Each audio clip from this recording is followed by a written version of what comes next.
Well, we have here someone who is perhaps best able to give us a glimpse into the future, and this brings me to our 2025 Nisbet Orator, Anders Sorman-Nilsson. By way of introduction, Anders is a futurist and necessarily has broad interests. He's positioned at the intersection of digital transformation, artificial intelligence, and sustainability. Anders offers guidance about future developments of technology and innovation, and importantly, has a perspective external to radiology and radiation oncology. His background includes a law degree and MBA, and this provides him with a blend of strategic insight and entrepreneurial acumen. His capacity to deliver foresight and comment on the probable future is, amongst other things, based on his work with various global brands. These brands include industry giants such as Apple, Meta, Google, McKinsey, Lego, ING Bank and Zurich. This experience and understanding is relevant to us, given that many of the influences on our lives, both professional and elsewhere, are corporate in nature. Anders is also the author of 3 books on digital transformation and innovation, the latest being Aftershock. Clearly, he has considerable insight into factors that will influence our worlds. Rather than continue to list his numerous achievements, I'd like to invite Anders to the podium.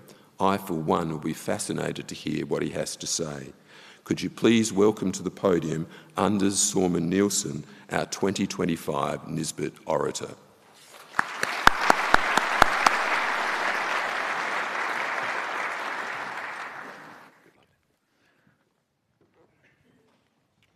G'day.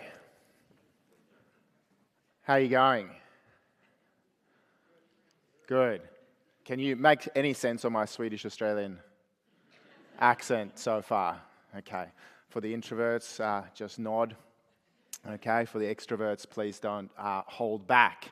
Now, yeah, just checking whether this slightly weird analog signal is connecting with some of the more analog and some of the more digital radio antenna here in the room. So we've got that covered.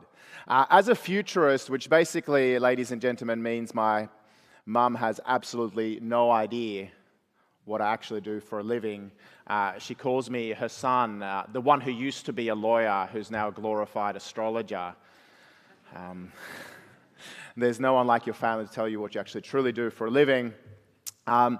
But as a futurist, I tend to be, maybe ironically, a little bit of a traditionalist and, dare I say, a little bit of a humanist. So certainly while we'll talk about new technologies today and the rise of artificial intelligence, wearable technologies, and the longevity of movement and biohacking life, and who knows, maybe the end of death, right? That would be a nice thing, or a complicated thing. I very much want to explore the enduring role of humans in that AI-led future. Does that sound like a plan? Yes. Cool, because there's no plan B, so this is what we're going to go with. You'll probably get a bit of a sense throughout today's, I've never said oration, but that sounds really great, this morning's keynote, that science fiction is very, very quickly becoming science fact. And to remind us of that fact, let me take you back to this little movie. Who's seen this movie, Ex Machina? Yeah, a few of us. Now you all have permission to go and watch it as part of your CPD points for the future at the college as well. So congratulations.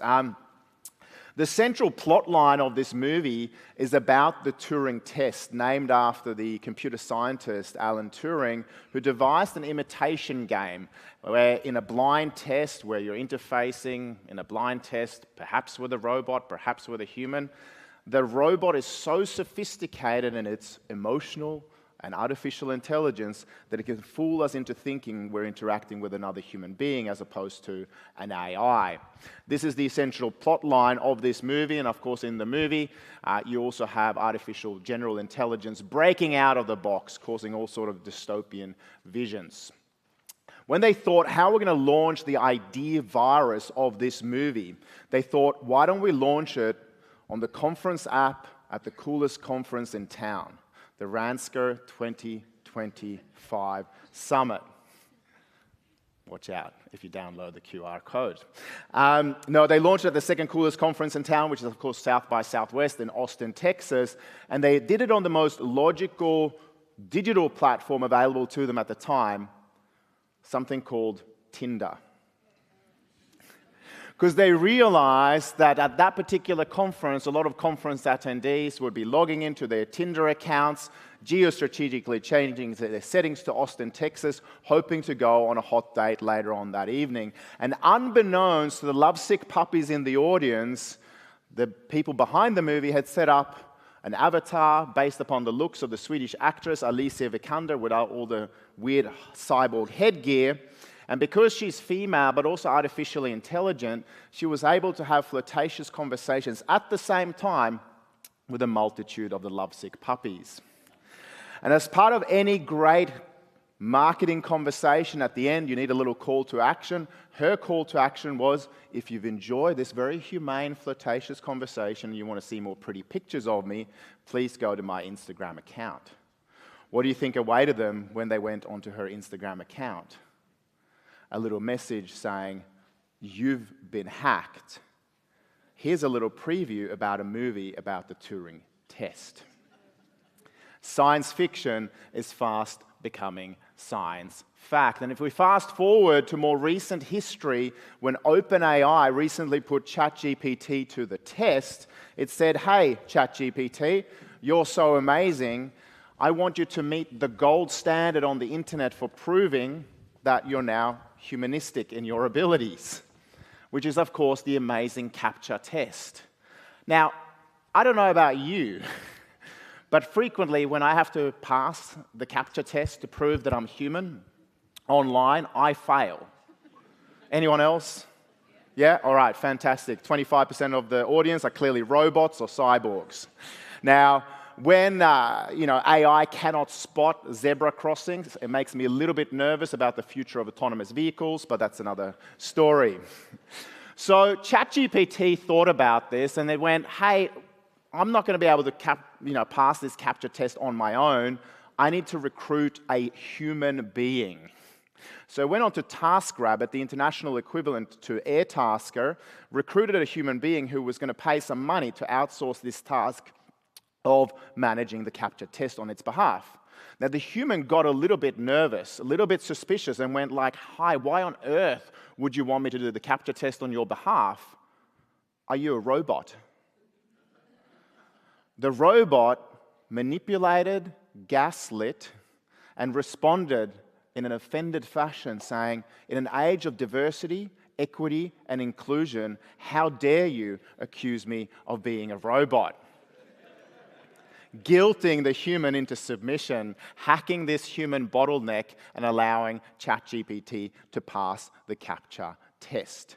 Science fiction is very, very quickly becoming science fact. Now, it also gives me great joy here today to be the last Nisbet orator ever in history, according to Dr. Geoffrey Hinton, the grandfather of AI, who made this little prognosis about the future of your industry. Some of you might have seen this. If not, it's always a good one because he got some prognosis and some modeling pretty wrong.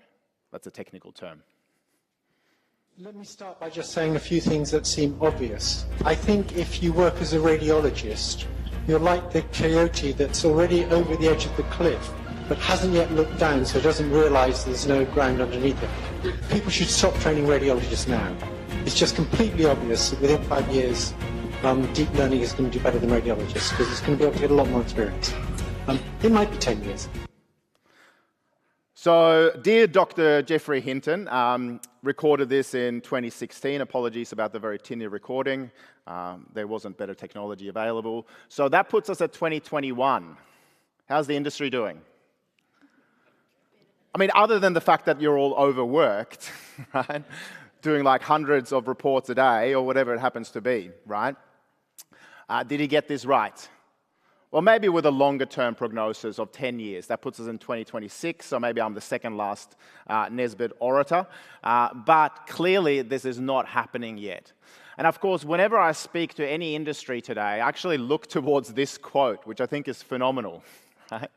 It's not an AI taking anyone's job, easy to say if you're Swedish, but in fact, it is a matter of radiologists who use AI smartly in the future will replace radiologists who don't.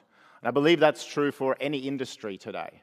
And certainly when we have a look at some of the prognosis, some of the modeling in terms of the gap between your workforce capabilities and the increasing demand for your services, things just don't stack up. The only way to raise productivity in your industry is with a smarter use of technologies. Now, who remembers this beautiful piece of artwork from the 1925 Scientific American? Anybody? Does anyone know what weird device this is? It's called a pterodactyl, and it was envisioned by a scientist called Hugo Gersbach. Now, anyone tuned into your ancient or more modern Greek? What does pterodactyl mean? Yeah, distant fingers or far fingers, which sounds really, really freaky to me. But of course, it's the original conception of telemedicine. Already back in 1925, somebody with a bit of a futuristic imagination thought that this might be the future of medicine. My only question is, why are there only 2 robotic arms at the other end and not 8? Because that would be even more effective. But of course, we're now dealing with a future where the increasing demands for your services means that there's a huge workforce gap. Now, by the way, I do all my research hearing things from the horse's mouth, so this is a concoction of various sources of publicly available data. Some of these scenarios are more conservative, some of them are a bit more extreme, right? But what we can see here is the number of radiologists in Australia growing at 3.5% compounded annual growth rate, the blue line at the bottom, and of course the 2 ones at the top are conservative and in a more extreme scenario where services, the demand for your services are growing about 6% or even at 11%, which one of the studies that we looked at had. So again, this is just modeling, prognosis, and extrapolation. It's not the truth necessarily. And of course, I always augment my own research by going to my friend, James Bain, at Queanbeyan Hospital, and Anthony Clark, who many of you would know, who've taught me everything I know about your industry. So blame them or blame Deloitte for not checking the stats if this doesn't stack up. Now, what do you see when you see this? I see burnout. I see the potential for human error when the increasing demands on your time means that you've got to handle even more reports every day because the growth rates support a story where we have to all become cyborgs. What's the definition of a cyborg? A cyborg is simply a person whose mental or physical abilities are extended courtesy of new technologies. Now, that's all of us in the room. We're already acting as cyborgs every day. And the question is, how do we actually increase our productivity? And I believe a lot of those actually come through robotics, whether AI or otherwise. This is from Hangzhou Hospital in China, where they're now doing robotic bloodletting, right, through a robotic needle. And of course, this is how they're fighting the issues around supply and demand of professionals. Who's not ready to have that done? Who's totally ready to give it an experimental try? All right. So again, robotic needles for anyone that's an interventionologist, for example, easy to see again if you're Swedish. You know, is this the future of how we do things, like a cortisone shot in the back, for example, right? How are we deploying these technologies? Now, these technologies are not simple linear technologies. They are exponential technologies. Talking about movies, by the way, who remembers this beautiful movie, The Pursuit of Happiness, right? Before Will Smith got cancelled. Okay, all right. Okay, it's a beautiful movie. As someone who's going through divorce, it's sort of my motivational movie. It's a beautiful movie about a father hustling and looking after his beautiful son in this particular movie. And of course, the only way for him to make money is to sell this slightly better bone density scanner. That's the central plot line of this particular movie. It's about 10% better than an X-ray, but heaps more expensive. So it's a little bit of a lost cause for him running around San Francisco trying to sell these devices because it's just not an exponential return on investment. But when we're hearing artificial intelligence today, I want you to think about exponential results for your business and, of course, the patients that you see. Let's cast our minds back again. I'm going to be throwing you back between past, present, and future all the time here. But if we go back to the 1960s in the United States, railway cars industry, at any one point in time, only 5% of railway cars back in the 1960s were ever on the move at the same time. And this wasn't because of the unions or because the railway cars were just lazy and slacking off. It's because the railway car owners had absolutely no idea where those railway cars actually were. And they realized that if they could increase the utilization of their technologies from 5% to 10%, they'd only need half the amount of equipment.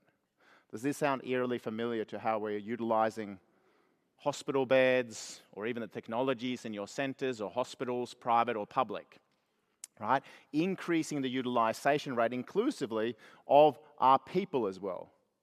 Who has no idea where your staff or what your staff are doing when they're supposedly working from home? Who would like to see an increasing utilization rate? Now, I know you're all first responders and on the front lines, right? But nonetheless, while today we have sensors, technologies, GPS, RFID tags to know where all of our physical assets are all of the time, of course, we sometimes struggle to locate digital files. Or is that just me again? Who's got more photos of your family than you could ever poke a stick at, and you have absolutely no idea where in the cloud they actually are? Okay, there's a few more people in the room who know that. All right, so as a futurist, as I said, I love to tread this intersection of the digital and the analog world, the physical and the virtual. I wrote a little love letter a few years ago called Digilog, How to Win the Digital Minds and Analog Hearts of Tomorrow's Customers. It was really a love letter to my mum, who ran a 100-year-old menswear store in Stockholm, Sweden, trying to have it shift from the physical world or survive increasingly in the world of digital e-commerce. It has the ears of Fortune 500 companies. At Westpac, they credit the ideas in this book with them moving from number 4 in terms of retail banking customer satisfaction to number 1.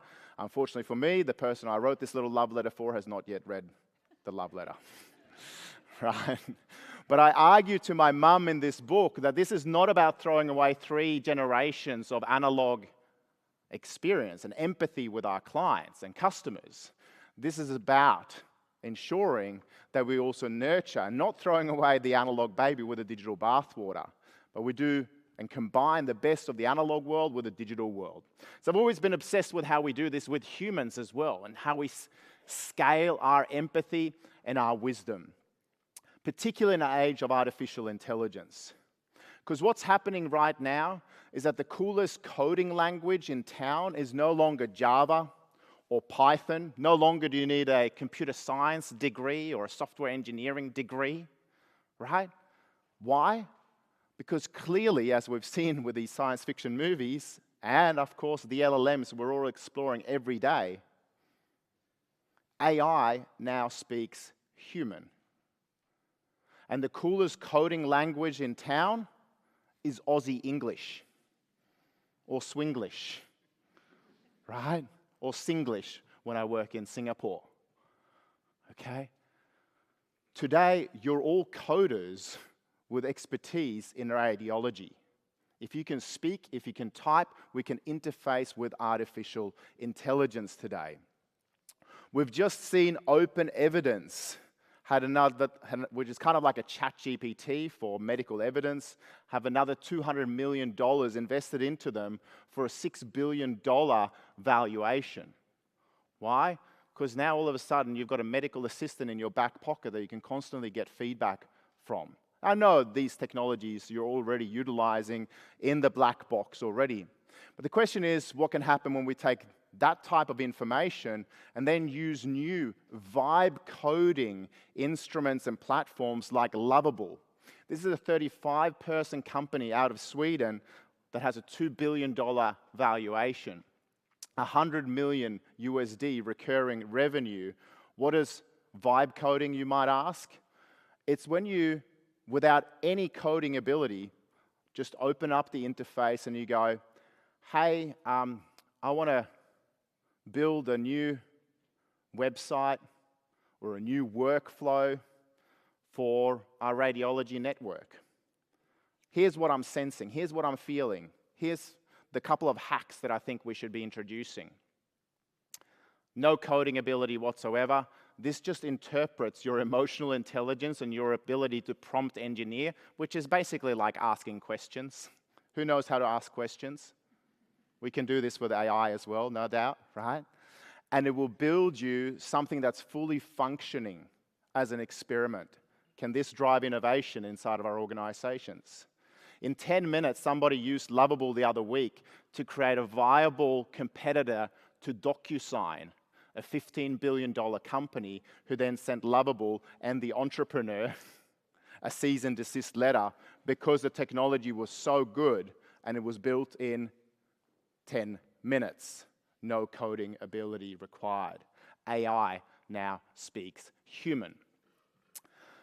But of course, as human beings, we don't tend to think in an exponential fashion about artificial intelligence. In fact, we think, according to the black line here, in a very linear fashion about technologies, which led to the conception of this particular quote from Roy Amara, a scientist and a futurist, one of my forebears, who said that we tend to overestimate the effect of a new technology in the short term or short run, but we underestimate the effects in the longer term. Now, of course, technology moves in an exponential or sigmoid curve fashion, which means, yes, traditionally we go, hey, what's new in the news cycles? Let's focus on that, let's hype that. And then we forget about them and focus on the next cool technology, right? But if we think about the longer-term impacts of GPS navigation and how many Aussie marriages that saved, e-commerce adoption or telemedicine, which amazingly was around before the pandemic. Now, by the way, the best way to adopt any new technology like telemedicine or QR codes, just wait for the next pandemic. Because that's when we change our behavior as human beings. Did you know QR codes and telemedicines were around, and Zoom and teleconferencing were around before the pandemic? Now, what's required for us to change our minds? Just a little pandemic, right? We could change every day, our behaviors as well, little 1% changes every day. But of course, as human beings, we don't always love this change. Who struggles a little bit with change? Who's ever thought about changing a partner? And not necessarily physically exchanging them for somebody else, because I know from personal experience that can be very, very expensive. But like rather selling them on the concept of like keto diets, longevity diets, the medieval diet, the Mediterranean diet, whatever it happens to be. What happens 21 days after New Year's and we make these promises? Nothing. Right? The problem, of course, with change is that change doesn't really care whether I like it, my mum likes it, or we like it or not. Change is always, always going to happen without our permission. And when the rate of external technological change trumps our ability to innovate, to be curious, to create, to challenge conventions, sooner or later we find ourselves in troubles. Now, the science fiction author Douglas Adams had this to say about our reactions to new technologies. Anything that's in the world when you're born is natural and normal and ordinary. It's a natural part of the way the world works. Anything invented between the ages of 15 and 35 is new and exciting and revolutionary, and you can probably get a career in it, like a TikTok analyst. Anything invented after the age of 35 is against the natural order of things. And at the age of 44, I know I'm on a slippery slope, clearly, right? Who feels a little bit like this? Yeah? Who just wants to retire before you have to learn any of this new shit? Okay. The good news is if we just retire today, the robots can never ever steal our jobs, okay? It's a really good retirement strategy. All right. Does this give anyone a little bit of angst, a little bit of anxiety? Well, we're in good company, apparently. I've recently been working as the futurist in residence with the Brisbane Broncos this year. doing their 2032 planning. We weren't meant to win this year, but we'll take it. Right? And part of what we were looking at is the impact in the community that the Brisbane Broncos can make. It's one of their 3 pillars of what they're really looking to do and have a mental health impact on. Because according to the Australian Bureau of Statistics, 98% of young Australians reported anxiety or depression feelings in the past year, and 38.8% of people aged 16 to 24 reporting a 12-month mental disorder. This is the state of affairs in Australia at the moment. And if you try and get a GP referral to, say, a child psychologist today, according to Private Healthcare Australia, it's now a 9-month wait time. 9-month wait time to go and see a human psychologist with a heartbeat. Which might explain why the most prevalent usage of the LLMs today is what? People using them as an AI psychologist. This is how people are now corresponding with their LLMs, using them as an AI psychologist. Now, Anthony Clark is one of my radiologist thought leaders. We also share some family history together, and not in that way. We all both like to chop wood and do work on the farm, and also in the national park where I live in Sydney, Australia. I live in a place called Great Mackerel Beach in this little tree house. Yes, it's by choice. And as good Swede, I love chopping wood, and I love to clear wood, but sadly I injured my back doing some woodwork about 1.5 years ago. And I went to see my doctor, Dr. Erin Noonan at Newport Doctors up on the northern beaches of Sydney, and I said, hey, I think I've done something to my back. She goes, yep, you have. Let me send you to a radiologist. But before we have that entire conversation, Anders, let me just give you a little bit of a breakdown. And would you like me to start using an AI medical scribe while we're having this conversation? I go, I'm a futurist, of course, you had me at AI. And she goes, did you know that I didn't train for 12 years, Anders, to become a medical scribe? Yet I spend 2 to 3 hours of every day doing paperwork. She goes, last time you were here with your son, Aurelian, remember how I used to turn my back onto you to do my electronic medical health records, breaking eye contact in an emotionally unintelligent fashion? She's like, Heidi Health now helps me reestablish human eye contact to the point where it gets awkward, like a stare. Okay? She goes, did you also know that in Australia, 80% of what gets said in a medical consult gets forgotten by the average Aussie? 80%, which might explain some compliance and adherence issues, right? She then goes, I no longer need to write referral letters to your specialists because the AI does that on my behalf. I save 2 to 3 hours of paperwork every day so I can see more patients and have better patient-centric outcomes. And she can also make a bit of extra money at the same time. And the next evolution of this, of course, is when she interfaces not just with me, but also my AI healthcare agent who manages all my appointments on my behalf in the background. And here's an example of what that could look like in the next couple of years. Think about how you might be able to do something similar with your patients. Hey, Anders. I am your friendly, all-knowing GP. I just got the report from your radiologist. Your cortisone spinal tap last week was successful, and the referral to your Medicare-funded physio appointments has been automatically generated. And we have taken the liberty of proactively booking your first appointment based on your shared Google Cal availability. We cross-checked your timings with your avatar. Payments will happen seamlessly in the background, so you don't need to worry about lodging any claims. We know a picture says 1,000 words and video says 1,000 images. So click on the link below to access your Radiology for Dummies report. I hope your recovery goes well and that you will be back to chopping wood at your cabin in no time, you Viking you. So the comedic timing's a bit off. Some of the gestures are a little bit crazy. But that's from a 2-minute training model that I went through on my iPhone with HeyGen.ai. And of course, after 2 minutes, it's learned enough about my facial gestures and hand gestures and my voice that this type of message could be sent in any language that I don't speak, including Sinhalese or Tagalog or Finnish, for example.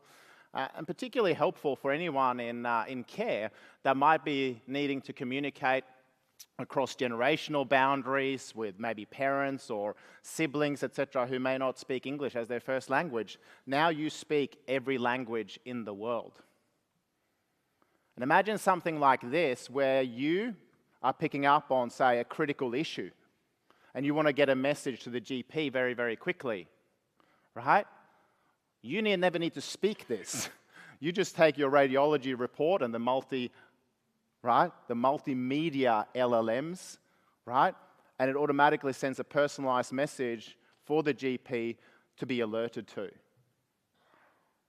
What about triaging and sending messages internally amongst your staff, right? Actually using artificial intelligence, the image recognition, the pattern recognition to see which reports should be prioritized, as opposed to just tackling 100 reports or 120 reports in no particular order. Could this deliver better health outcomes? Could it re-establish our bedside matters, no matter whether we want to see human beings or not? I think the fundamental formula for effective professionals of the future is for humans to tap into the things that AI arguably can or cannot do, right?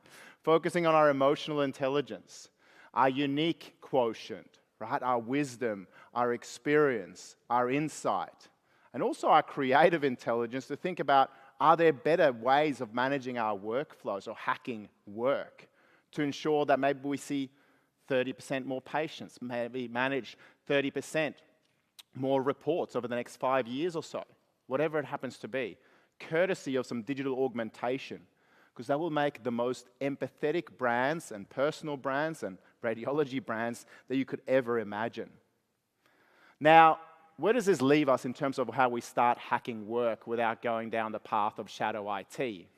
I start every day looking at a post-it note on my computer which says, think AI first. Yes, I need a post-it note to remind me. But I have to challenge myself every day to think about how I can do things better. So I open up the website, there's an AIforthat.com, which challenges the idea, the default idea that if we need to keep up with demand, we just throw more humans at the problem.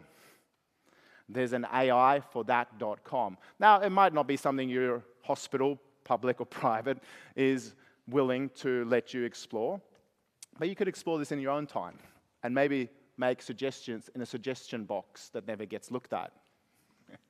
Or think about how you can bring new technologies into the forefront of your work with this mantra in mind.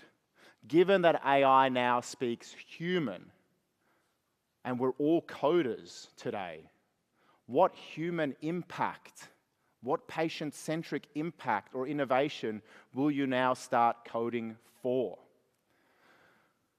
The other thing that's happening, of course, on an exponential scale, is that humans, over time, will start merging with technology. The forecast from Ray Kurzweil, who's one of the founders behind the singularity movement, which is the point in the future where biology and technology are fully fused. This sounds very science fiction-y. He reckons that by 2032, technology and medical technology will be so advanced that for every year we keep living after 2032, we're going to gain back another year in life expectancy because of little robots swimming around our systems, fixing us from the inside out. Does this sound like science fiction? Yeah? Science fiction is fast becoming science fact. Now, the singularity timescale has actually been fairly accurate in its prognosis for the future, because way back when Werner Winger coined the concept, he said that by 2015, machine power will surpass the brain power of a mouse. Amazing technological achievement, right? Then he said that by 2023, machine power will surpass the brain power of a human. in New Zealand. I say exactly the same thing in New Zealand when I work with Rugby New Zealand and the All Blacks about Australia. Swedes always play both sides of the fence. And by 2045, it's going to trump the brain power of all of us combined. I think in that future, we better start teaming up with the robots to deliver even better patient-centric outcomes to the Aussies who needs us. And of course, we are all becoming cyborgs today, like this little guy, little Max Harpham. He's the son of one of my good friends and a former colleague of mine, Emma Harpham. And he's a really cool kid into his extreme sports, like his skateboarding, etc. And the cool thing about that is when he was born profoundly deaf.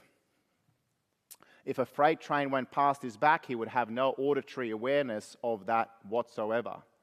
Because of a great Australian innovation from Melbourne, the cochlear implant, of which he has 2 embedded into his skull, 1 behind each ear, he now has an artificial sense so that he's able to navigate the world around him. Recently, I was at a conference for a corporate real estate association. I met a new friend who's severely disabled. He's in a wheelchair, he's been in a wheelchair his entire life, and he goes, the only people that are skeptical about new technologies is you able-bodied people. He's like, I would not be alive unless it was for robotics and technologies and artificial intelligence. I would not be able to run a business as a disabled person without great technologies, if only able-bodied people would start using these technologies as well, right? And I went, that's a really, really interesting perspective. He has an AI growth mindset around this. Quick cap nod to Carol Dweck's work at the University of Stanford School of Psychology on the notion of the fixed mindset versus the growth mindset. And my invitation and encouragement for all of you today, even if you're a bit of an AI skeptic, is to think about how we're going to bridge the gap between the number of radiologists we have and the number of reports and studies we are expected to be reading and deciphering in the future without a bunch of human error. And I've heard from radiologists here in the room that there has been instances where the AI has picked up on their errors already. Many of you would know this in your everyday work as well. Think about flipping towards an AI growth mindset. And if nothing else, it might remind you that in the future, your clients, be they GPs or the end patient, however you think about that in the future they may well be represented by pretty tricky AI agents. And here's an example of how to deal with that. My friend, Daisy. Hello, scammers. I'm your worst nightmare. I'm an AI created by O2 to waste phone scammers' time. So, W's then a dot. 3 times W and then dot. I think your profession is bothering people, right? I'm just trying to have a little chat. It's nearly been an hour! For the love of... Gosh, how time flies. It's showing me a picture of my cat, Fluffy. It's showing you a picture of your cat, Fluffy. Stop calling me dear, you stupid... Got it, dear. Because while they're busy talking to me, they can't be scamming you. And let's face it, dear, I've got all the time in the world. All right, so great utilization of AI for the, the good of the population, right? And I think all the training data for Daisy came from my parents who love spending their retirement days talking to contact center staff and who are very, very patient with them. So they clearly did very well there coaching Daisy. If you're still unsure about the world of artificial intelligence, well, here in Australia, we now have medical MDMA, medical psilocybin, and medical cannabis. So if you need some help under supervision of psychiatrists, of course, that's another way to change your mind about AI as well. All right. Now, these are my 2 beautiful boys, Lucian and Aurelian. Lucian's the one in the middle, Aurelian's the slightly shorter one, and no, they're not AI avatars, and no, they're not wearing a wig. This is their real Viking hair. Now, when the boys live with me at Great Mackerel Beach, we usually go fairly screen-free. We love living in nature, although sometimes I give them Duolingo because I'm one of those annoying, yes, guilty as charged, immigrant parents who only speak Swedish with my sons. And I augment myself sometimes with the AI in Duolingo, which has had a great impact on scaling, hopefully, some of my EQ, UQ, and CQ with digital augmentation, so they now know their umlauts in Swedish or not from me, but from the owl in Duolingo. Recently also, Dr. Erin Noonan at Newport Doctor said, hey, I think Lucian, maybe it's the effects of the divorce. He's got a little bit of pre-anxiety, but it's going to take us 9 months to go and see a human psychologist. Let me prescribe you an app. Let me prescribe you an app. Today, digital content, including prescribed apps, what are they? Somebody else's brain chemistry wrapped in story. Digital content today, for better and for worse, is somebody else's brain chemistry wrapped in a story. And she goes, are there any stories that your son enjoys? And I go, well, in a very age-inappropriate fashion, I've introduced him to Star Wars, which might explain the pre-anxiety. And she goes, well, download the Headspace app. It's a $3 billion app, a mindfulness app, very good to slow down and lower your cortisol levels, for example. And she goes, why don't you hang out and do some science fiction-y stuff on the Headspace app? So now every night before bed, Lucian and I sit down and we do breath work with Yoda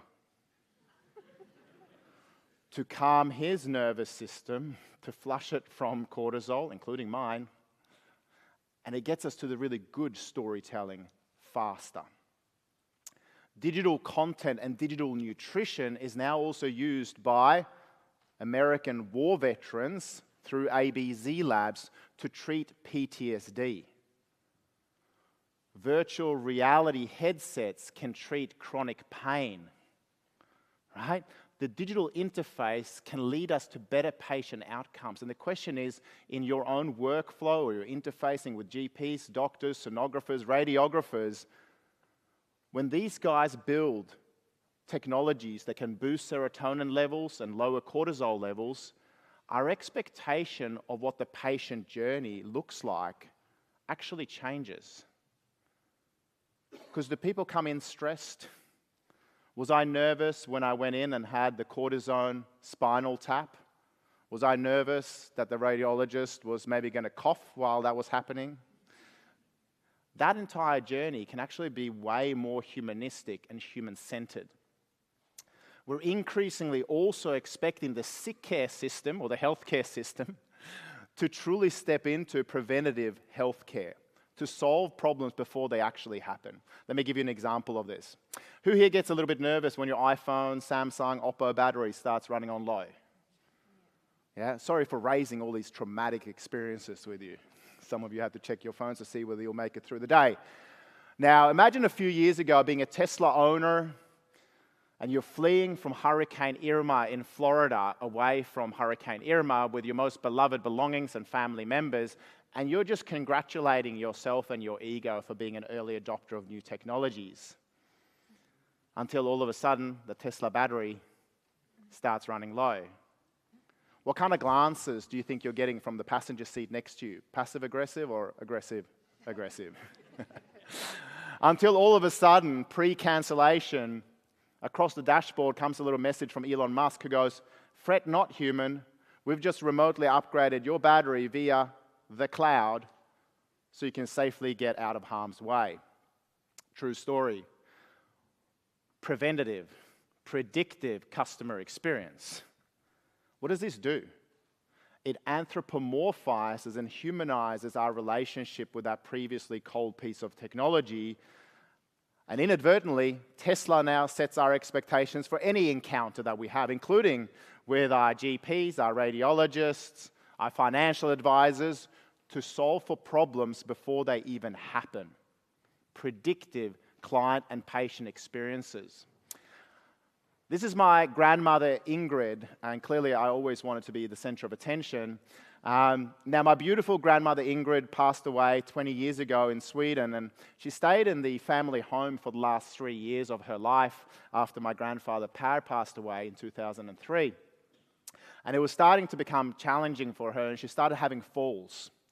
And the best thing that the hospital 20 years ago could do was to give her a necklace with a big red button on it in case she suffered a fall. Not very reassuring for family, is it? What if she hits her head? Today, of course, because of wearable technologies, that we're literally wearing our hearts on our sleeves or monitoring our steps every day via things like the Oura Ring, we now know 10 days in advance, based on the gait of an elderly person, whether they're likely to have a fall, and because of their bone density, maybe have a hip replacement, so that the watch can alert the loved ones around that person that a fall is likely to happen in 7 to 10 days' time. Now, because of recordings of your voice, there are also now at the Mayo Clinic tech abilities to forecast whether somebody, based upon their voice today, is likely with 90% accuracy to develop diabetes in the future because of things that are inaudible to the human ear. What is this? Predictive, preventative healthcare, so we can make changes today that benefits us and our families for the future. Here's an example of how the Apple Watch is also saving lives. The owner of this Apple Watch has taken a hard fall and is not responding to their watch. The emergency location is latitude 47.7, longitude minus 117.5 with an estimated search radius of 41 meters. This message will repeat in 5 seconds.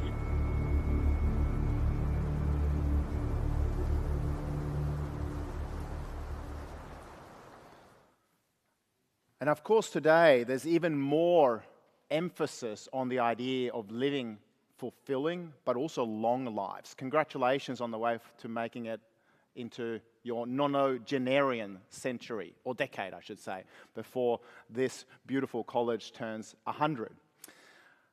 There's a focus around the world today on notions like the blue zones, which are the blue zones around the world where people over-index to living to centenarian ages. Now, there's a bunch of different factors that lead to this, including having a glass of wine at 5 p.m., which is my favorite bit about how these cultures ensure for millennia or centuries that they've shaped what people eat, how they behave, how they belong, how they spend their time, how they exercise, to make sure that they over-index on healthy, mentally well, 100-year-olds living really, really fulfilling lives. I think that's a gold standard that we should aspire to here in Australia, and 100 might be too little, right, when we reach the end of death. Now, there are ways to hack this as well, including today, longevity experts like Brian Johnson. Brian Johnson's 48 years of age, but he has all the biomarkers of an 18-year-old. Why? Because he spends $4 million of his money every year on supplements and a brutal regime so that he can cheat death. He has some really, really weird wearable technology that he uses, including one of his key KPIs, which is nighttime erections. Sorry for lowering the intellectual record of the conversation here today, but this is one of his KPIs as somebody who wants to cheat death and remain youthful for forever. Hopefully for him, staying out of the hospital and the emergency care system as a result. But it also reminds us that the workforce of the future in the medical space might look very, very different in a world that's now marinated by technology. We might have 3D printing specialists, for example. We might have voice assistant healthcare content specialists, robotic clinical documentation scribes, precision medicine compound pharmacists, health finances players when we live to 150, and virtual hospital managers. It's changing the game for medicine as a whole. The question really comes down to our curiosity around all of these things. Now, at the University of California at Berkeley a few years ago, they ran a study, and they essentially asked the question, if you had a great automation or innovation idea and you realized that the deployment of that idea would lead you to doing slightly different work, would you actually share that with your organization culturally? Only 37% of people said they would. Then they changed the question slightly and said, hey, if you believed you would be able to do better, more meaningful, more humane work as a result of such technology or innovation being implemented, would you share it? Magically, 87% of people said, of course we would. Humans, different? Yeah. Better? Absolutely. Right? The promise of these technologies is actually to help us take the robot out of the human. So we can do less of the menial and the mundane and actually focus more of our time on the meaningful and the humane, just like Dr. Erin Noonan at the Newport Doctors. And I want to leave you with one final example here around challenging some holy cows, some conventions, mindfully and respectfully. Don't break the hospital system, please. Right? But at UPS, a little delivery company some of you might know around Cyber Monday and Black Friday particularly, in the United States where they drive on the correct side of the road, somebody at a conference similar to this said, hey, I've looked at the data. 22.5% of all vehicle accidents happen when we turn into oncoming traffic. We waste time sitting and idling in that oncoming traffic, spewing natural resources while we wait. We have to deal with lawsuits and trucks being out of action because they mostly happen when we turn through oncoming traffic. Why don't we just stop turning left? In Australia, read right. I know you can handle it. Somebody said, well, let's put some GPS technology, some RFID tags, some sensors on our equipment and see whether this harebrained human idea has any merit. And of course it did. And as a result, UPS today points at that one human piece of creativity tested rigorously with technology for them delivering 350,000 more parcels every year to happy customers. What's your equivalent of no longer turning left? Read right. Now, futurists don't necessarily leave you with 3 silver bullet points, although I do want to kind of bring it all back together for some critical things that you could start doing. The first one is really, really profound. Put a post-it note on your desktop or on your computer and say, think AI first. To challenge yourself to think about how you can actually get through more of those reports faster and maybe challenge the hospital, public, private, or your private network on how you can do things even better. Secondly, AI can now triage and prioritize critical issues. And if it can't, you need to challenge everybody in the expo hall to make sure that they deliver the technology that can actually do such things. Take the robot out of the human and deploy AI so that you can do more of the meaningful and the humane. And ask yourself the question and ruminate on it, what should be automated in our workflow? What about reports that actually compare somebody with cancerous cells and how they look 1 year in the future, 2 years in the future, 3 years in the future? Is that something that AI could handle, for example? Yes? No? Have a think about it. And finally, courtesy of technology, we'll be able to move from sick care to preventative health care. We are all obsessing about our data, and the question is, how can you, as a radiologist, lead from the front and influence this systemic shift? And finally, and I bet nobody here in the audience likes doing a post-mortem. I'm sure they are very valuable to do at times. But as futurists, we also like to do pre-mortems. And I want to invite you into a little pre-mortem here today to challenge you and encourage you to step out into 2030. And imagine on your watch, your career, your hospital, your network going belly up. Yes, it's uncomfortable. What were the trends that you just missed? What were the future signals that you deliberately chose to ignore? And what were the investment decisions, either in yourself, your clinic, your hospital, that you just delayed and delayed that led to that demise? And instead, what change will you make today to prevent that from happening? Ladies and gentlemen, start preparing for the digitally augmented AI-led future where humans are still very much at the front of healthcare, where we have to retain a human in the loop to tap into our EQ, our UQ, our CQ, with a bit of digital augmentation to deliver better patient outcomes for all Australians, not just for this generation, but for generations to come. Thank you very much, and see you in that future.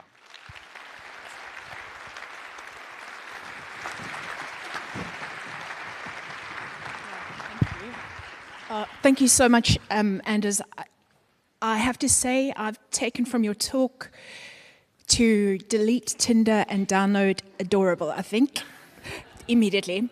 Thank you so much. Absolutely brilliant talk, so engaging, and I think we'll all take a lot back to our home hospitals and start implementing some changes. I think we can all see where the changes are needed and what we need to do. So thank you so much for the inspiration. Again, we really appreciate it.